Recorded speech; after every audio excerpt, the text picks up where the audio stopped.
અમે જઈ રહ્યા છીએ અત્યારે અમદાવાદના ધામતવાણ વિસ્તારમાં અને ત્યાં એક ઘરની અંદર સાપ છે.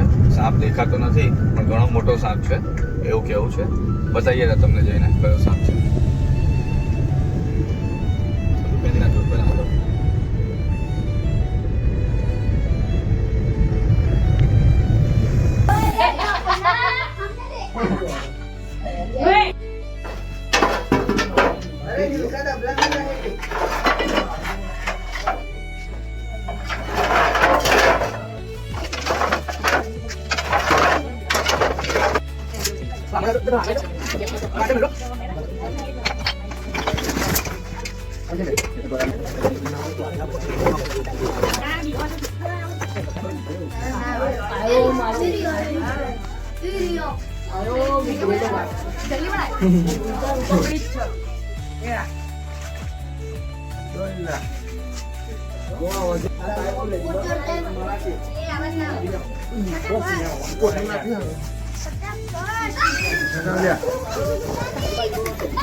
જો નાગ આવે ને એના ઉપર કોઈ પણ જાતનો બીજો કોઈ ડિઝાઇન આવે નહીં.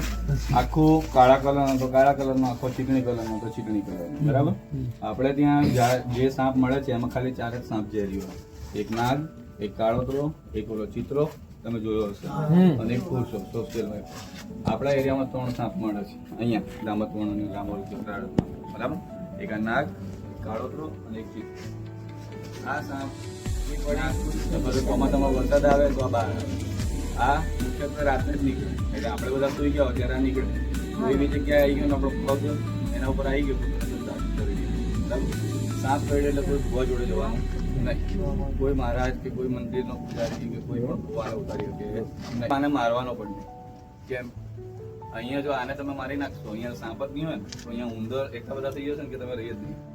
તમારું અનાજ જ નહીં થાય અને તમારી કોઈ વસ્તુ સરખી રહેશે જ નહીં. એટલે આ ઉંદરને ખાય છે અને આપણો અહીંયા